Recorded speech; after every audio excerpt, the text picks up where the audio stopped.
Baik. Assalamualaikum warahmatullahi wabarakatuh, Pak Diki. Waalaikumsalam warahmatullahi wabarakatuh. Suaranya jelas, Pak? Maaf, Pak. Suaranya ini jelas Bapak, saya dengar suaranya bagus.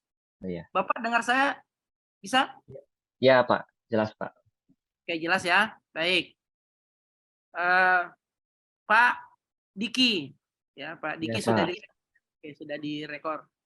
Eee, Hari ini, saya dengan Pak Jumadi, ya dalam posisi, ingin mengkonfirmasi ya, Iya, baik, Pak.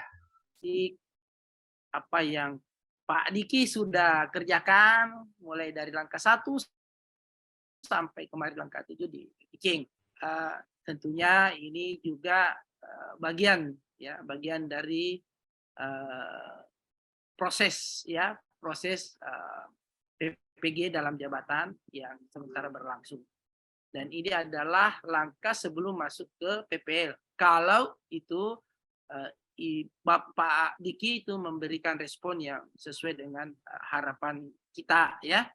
Iya, Tapi baik, saya Pak. makanya Pak Diki ndak usah tegang, rileks sajalah.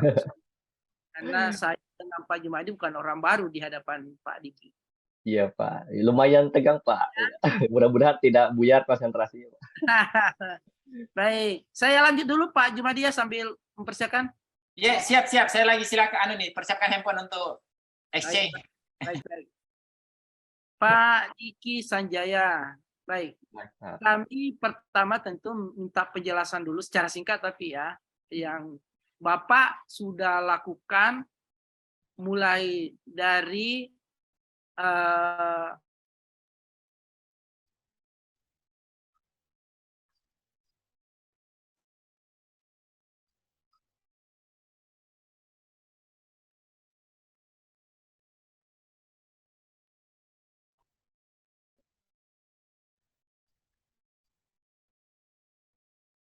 silakan Pak Diki. Oh iya, Pak. Mohon maaf sebelumnya karena, jaringannya naik turun, Pak. Kurang stabil, Pak. Jadi mungkin akan, saya sampaikan bahwasannya sebelum kita melaksanakan, atau melakukan kegiatan pada lembar kerja satu-satu. Sebelum itu saya sudah, melakukan kegiatan belajar mandiri dan mengerjakan setiap, modul. Yang pertama, modul tentang pedagogi, kemudian yang kedua, modul tentang modul profesional. Kemudian setelah itu, kami, melakukan kegiatan dan, mengerjakan tugas yang ada pada lembar, kerja satu-satu, yaitu tentang identifikasi masalah.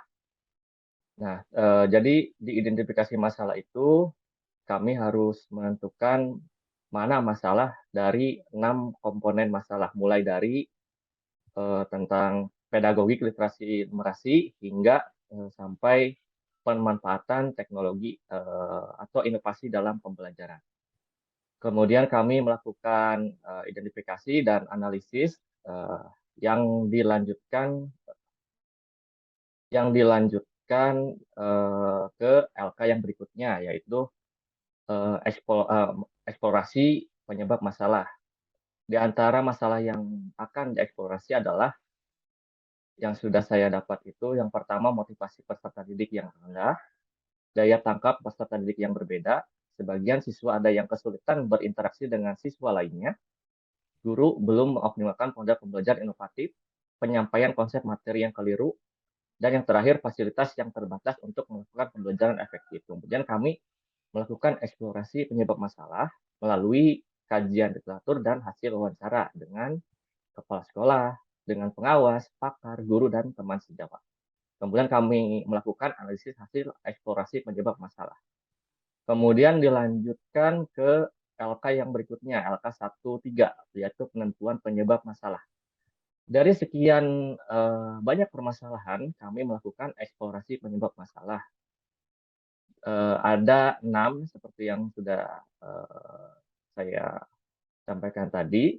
Dari motivasi peserta didik yang rendah itu ternyata setelah saya selidiki ada peserta didik yang tidak serius dalam belajar, itu yang menjadi akar permasalahan. Kemudian yang kedua, daya tangkap peserta didik yang berbeda. Setelah diselidiki, ternyata ada perbedaan intelektual yang dimiliki peserta didik. Yang ketiga, sebagian siswa ada yang kesulitan berinteraksi dengan siswa lainnya, itu karena ada siswa pemalu dan pendiam. Yang keempat, guru belum mengoptimalkan model pembelajaran yang inovatif karena dari penyampaian materi gurunya yang monoton. Lalu yang kelima, penyampaian konsep materi yang keliru karena metode belajar yang digunakan guru belum maksimal. Dan yang terakhir, fasilitas yang terbatas untuk melakukan pembelajaran efektif karena itu faktornya adalah alat dan bahan praktik yang terbatas. Dari 6 akar penyebab masalah itu, kami menentukan 4 akar masalah yang akan kami selesaikan.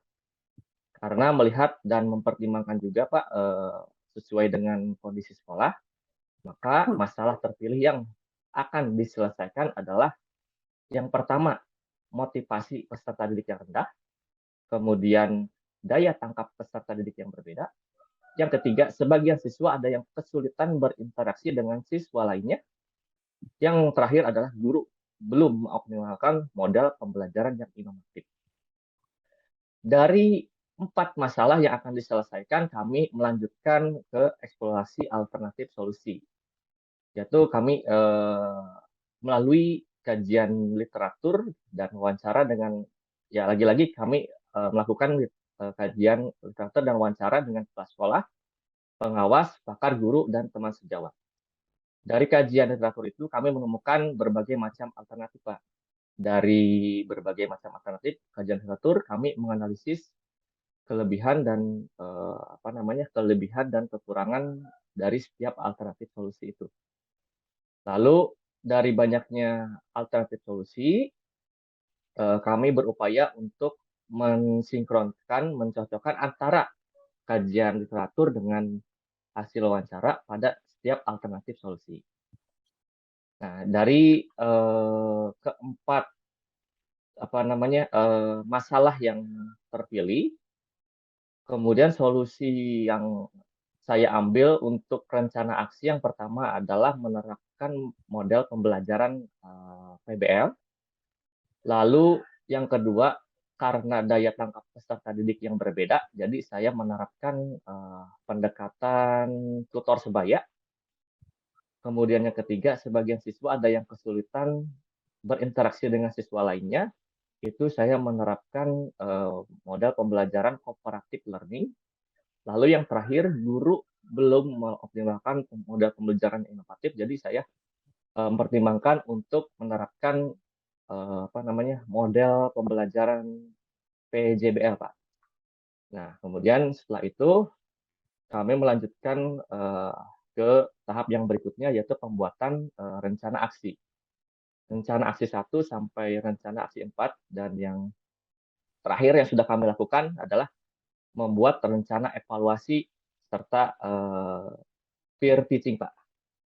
Mungkin itu yang sudah saya pelajari, Pak, dari awal hingga terakhir. Baik, Pak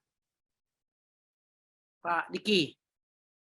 Baik, saya mencoba melihat dari 4 masalah dan 4 penentuan solusi yang dibuat dalam rencana aksi.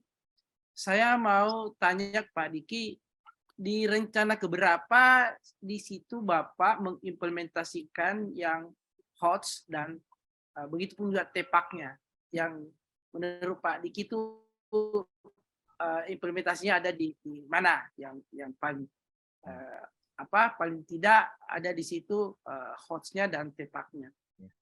Dari rencana aksi dari 4 rencana aksi yang sudah kami buat, tentu saja yang paling menarik menurut saya di bagian rencana aksi yang keempat, karena itu digunakan kemarin peer teaching. Jadi saya menggunakan model pembelajaran PJBR. Apakah boleh di-share, Pak? Oh, baik, Pak. Sebentar ya, Pak.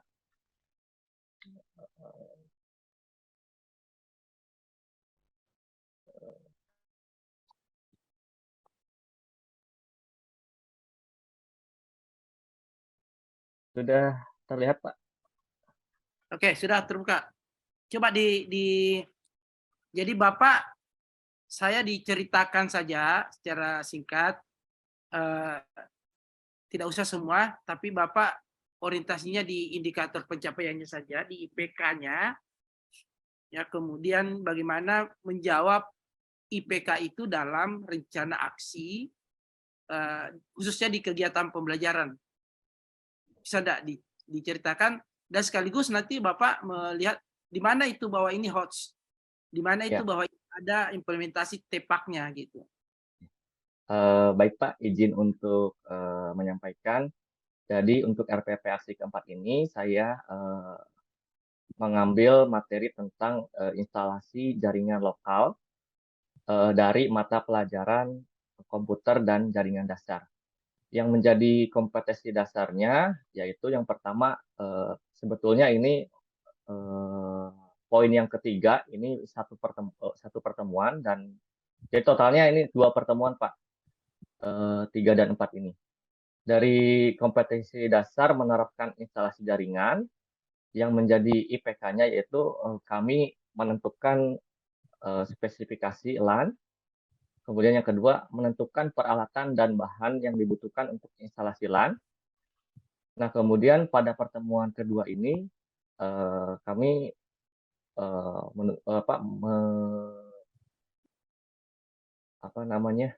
kompetensi dasarnya menginstalasi jaringan lokal.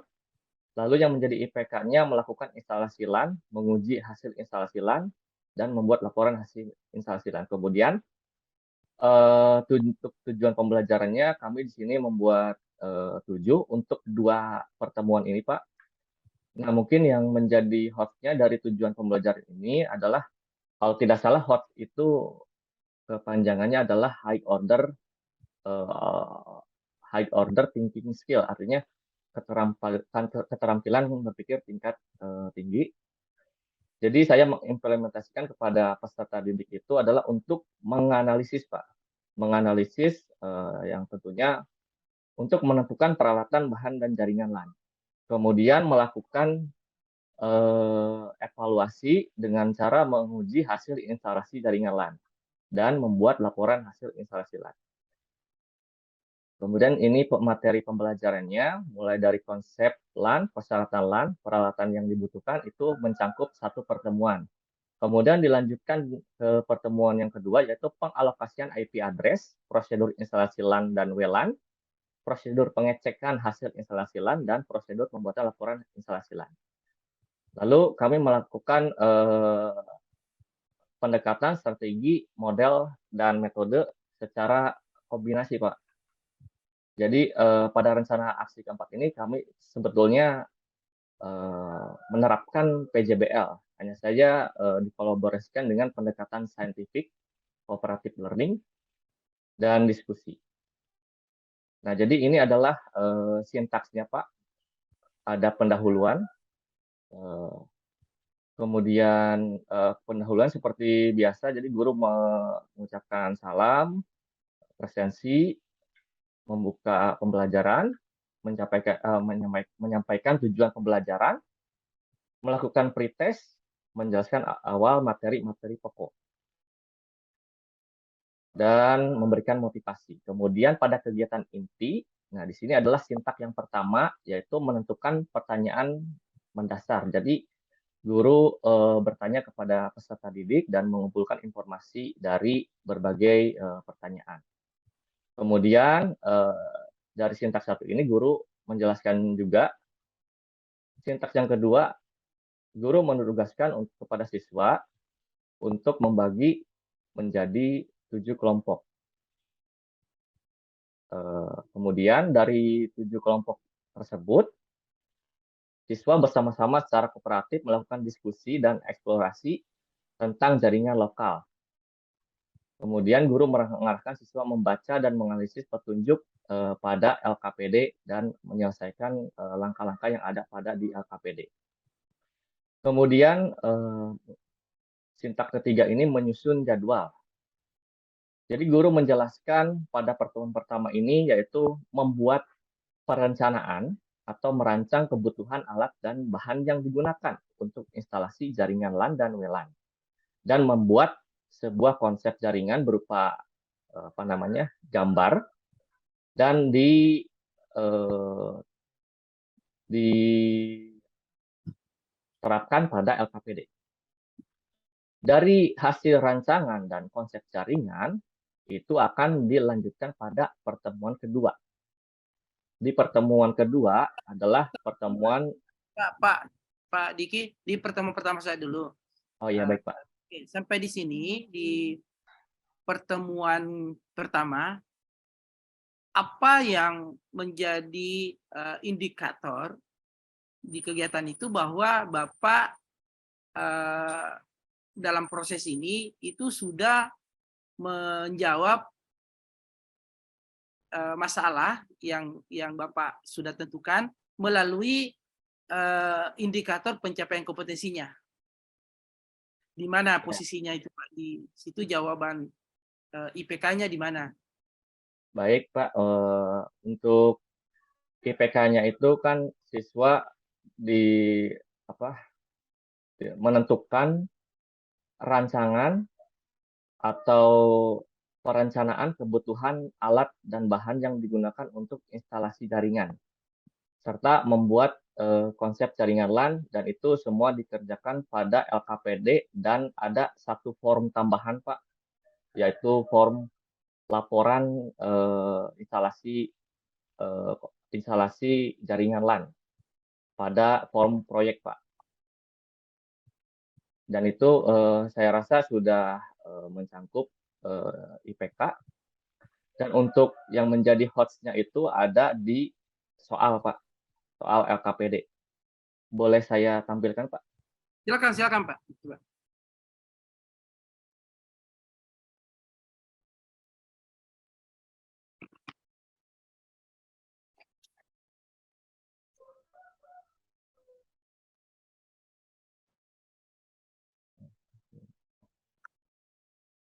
Sudah terlihat Pak? Sudah. Oke. Nah, baik, mungkin yang menurut saya yang menjadi host-nya itu adalah ketika siswa diberikan soal studi kasus.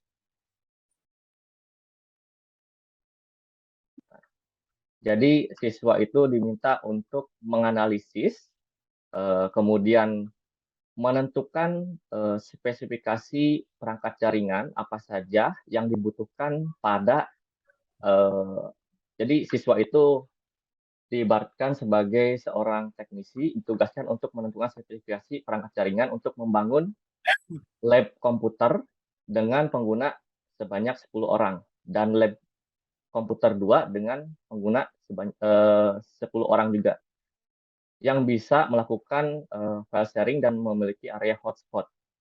Nah, kemudian siswa diminta untuk bereksplorasi juga dan menentukan mana rancangan kebutuhan alat dan bahan yang digunakan untuk membangun jaringan komputer. Jadi siswa itu bereksplorasi bisa melalui perangkat yang ada di sekolah, bisa melalui media internet, eksplorasi di semacam toko online seperti Tokopedia, Shopee. Jadi tujuannya adalah untuk menganalisis agar siswa tahu apa saja yang dibutuhkan untuk membangun sebuah jaringan. Setelah mengumpulkan alat dan bahan, kemudian saya meminta siswa untuk membuat konsep jaringan LAN dan WLAN. Nah, ini jadi saya mengarahkan kepada siswa untuk membuat sebuah gambar jaringan LAN dan WLAN pada alat tulis, kemudian difoto atau di-scan, kemudian dimasukkan ke dalam kolom ini, Pak. Saya kira begitu, Pak. Baik, Pak. Jadi ada hal yang di situ menurut Bapak sudah termasuk host-nya dan implementasi TPAK-nya ya Pak? Iya, Pak. yang sudah mengandung HOTS-nya di situ. Sudah ada ya? Sudah ada, Pak. Kalau untuk tepaknya itu selain menggunakan media internet atau menggunakan perangkat seperti handphone, saya juga menyampaikan materi, mengarahkan siswa melalui media pembelajaran yang lain, Pak, seperti nanti akan saya tampilkan, Pak. Baik, saya kira itu Pak. Pak, untuk media. Ya. Nanti Pak Jo melanjutkan. Biasa enggak apa-apa, tampilkan saja Pak. Siap, saya bisa sambil lanjut Pak. Oke, lanjutkan Pak Jom di sini media di tampilan. Silakan Pak Jom. Terima kasih banyak. Mana yang tampil ini? Oke, apa-apa. Pak, siapa namanya Pak Diki ya? Pak Diki. Pak Diki, Pak. Baik, Pak Diki. Saya kebetulan tidak bisa melihat layar terlalu sering ini. Hati-hati di jalan, Pak. Oke, ya baik. Kasih tahu saya masalah yang berkaitan dengan minat belajar yang rendah yang Bapak angkat di sekolah. Minat belajar, lebih tepatnya motivasi belajar yang rendah, Pak. Dari cara saya untuk melihat motivasi peserta didik yang rendah itu mulai dari diagnosis, Pak. Di diagnosis itu saya mengidentifikasi peserta didik mana yang semangat, mana yang kurang semangat dalam pembelajaran. Kemudian pada saat proses pembelajaran itu biasanya saya melakukan pendekatan kepada siswa yang minat belajarnya atau motivasi belajarnya yang kurang. Dengan melakukan pendekatan interview kepada siswa tersebut, apa kesulitan yang dialami oleh siswa tersebut, karena apa? Karena setiap siswa yang pasti memiliki masalah yang berbeda, dan kita juga harus bisa menyesuaikan dengan apa yang menjadi masalah peserta didik.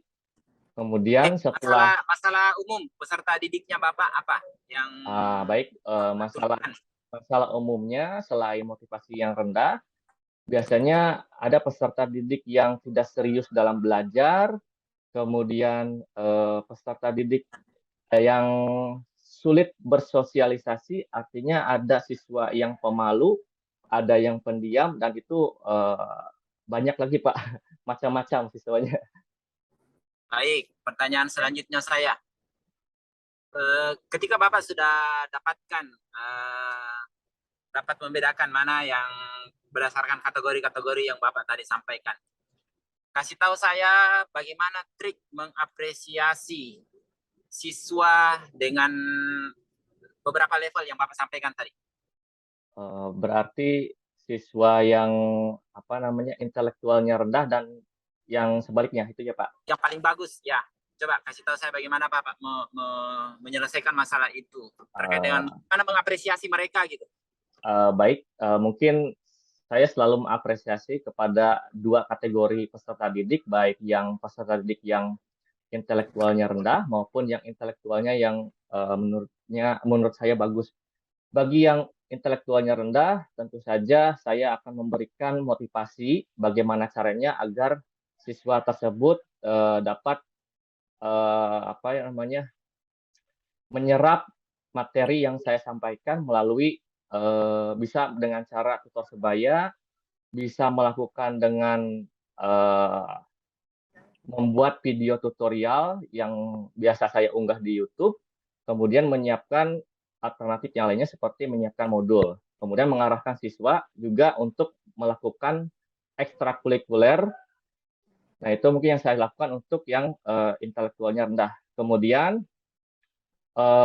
untuk siswa yang kategori intelektualnya bagus, biasanya saya akan selalu membimbing siswa untuk dapat lebih termotivasi, dan biasanya ketika setiap tahunnya itu ada kegiatan kejuaraan atau biasanya LKS, Pak. Nah, jadi saya selalu mengarahkan siswa untuk melakukan ekstrakurikuler setiap hari selain hari setiap hari Jumat. Nah, kemudian saya melakukan apresiasi yang pasti untuk keduanya, Pak. Oke, siap. Pertanyaan terakhir dari saya. Bagaimana Bapak melihat setelah memberikan perlakuan seperti itu, bagaimana Bapak menilai keberhasilan trik yang Bapak lakukan tadi? Untuk menilai keberhasilan siswa pada saat proses kegiatan belajar mengajar, menurut saya itu ada 3 indikator yang harus siswa capai. Yang pertama adalah penilaian sikap. Jadi di penilaian sikap itu saya menilai siswa dari kedisiplinannya, kejujurannya, ketekunannya, dan Bapak harus mengaitkannya dengan satu masalah saja tadi. Minat belajar yang rendah tadi. Setelah Bapak mengapresiasi, terus sekarang saya mau tahu Bapak bagaimana mengevaluasi setelah Bapak sudah membagi tadi level-level minat belajar yang rendah terhadap siswa Bapak. evaluasinya mungkin apa namanya ya? Evaluasinya ya kalau saya dengan cara itu Pak, melakukan apresiasi, kemudian terus memberikan motivasi dan Baik, memberikan makasih banyak Pak nilai, Pak. Diki. Cukup dari Gitu. saya kembalikan ke penguji pertama. Terima kasih banyak Pak Edi. Silakan Pak. Terima kasih Pak. Pak Jum, selamat Ki. Ya, siap. Makasih. Iya, Ini silakan. tugas negara juga ini Pak Edi. Oh, stop screen Pak Diki. Stop screen. Baik, Pak. Sudah ya, baik Pak Diki, tar saya juga. Coba saya juga ini menguji apa HP saya dulu untuk juga nanti akan mobile, tapi mudah-mudahan bisa terlaksana. Saya mencoba melakukan latar tapi belum berhasil di HP ini. Baik Pak Diki, alhamdulillah Pak Diki sudah memberikan respon pada kita berdua. Mudah-mudahan juga apa namanya hasilnya bisa sesuai harapannya Pak Diki. Tetapi Amin, ini kan Pak. kembali Pak nanti bagaimana kesiapan Pak Diki selanjutnya. Baik, sebelum saya persilakan menghilangkan ruangan, Pak Diki, saya persilakan mungkin ada yang mau disampaikan 1 menit. Silakan Pak Diki. Baik Pak, sebelum itu saya izinkan untuk meminta maaf apabila jawaban saya kurang memuaskan bagi Pak Edi maupun Pak Jumadi. Dan saya juga mengucapkan terima kasih sebesar-besarnya karena sudah membimbing kami dari awal proses pembuatan lembar kerja satu-satu sampai yang terakhir. Dan itu bagi saya adalah hal yang luar biasa dan hal-hal yang baru yang belum saya ketahui akhirnya menjadi tahu. Dan akhirnya dari pembelajaran itu saya mengetahui bahwa guru yang baik adalah guru yang selalu berinovasi, Pak. Dan tentu saja pembuatan rencana aksi salah satunya adalah RPP, itu adalah yang penting bagi kami dan sekolah, apalagi sekolah selalu melaksanakan akreditasi. Jadi mudah-mudahan apa yang sudah Bapak Edi, Bapak Jumadi, dan dosen lainnya, dan guru Pamong sudah bimbing kami, mudah-mudahan itu adalah menjadi ladang pahala. Amin. Terima kasih Pak Edi dan Pak Jumadi. Baik, makasih Pak Diki. Jadi kami punya harapan juga ya, ini ya betul bahwa setiap sekolah sekarang atau kampus itu lagi akreditasi program studi, jurusan dan segala macam. Ini sangat menjadi hal dalam penentuan nilai standar yang dipakai untuk penilaian akreditasi, dan ini merupakan indikator utama dalam penilaiannya itu adalah perangkat pembelajaran. Baik, makasih Pak Diki. Tolong nanti recordingnya kasih ke admin untuk kebutuhan pelaporan kami. Silakan Pak Adiki di stop record dan silakan meninggalkan ruangan untuk selanjutnya Ya. persiapan kita masuk.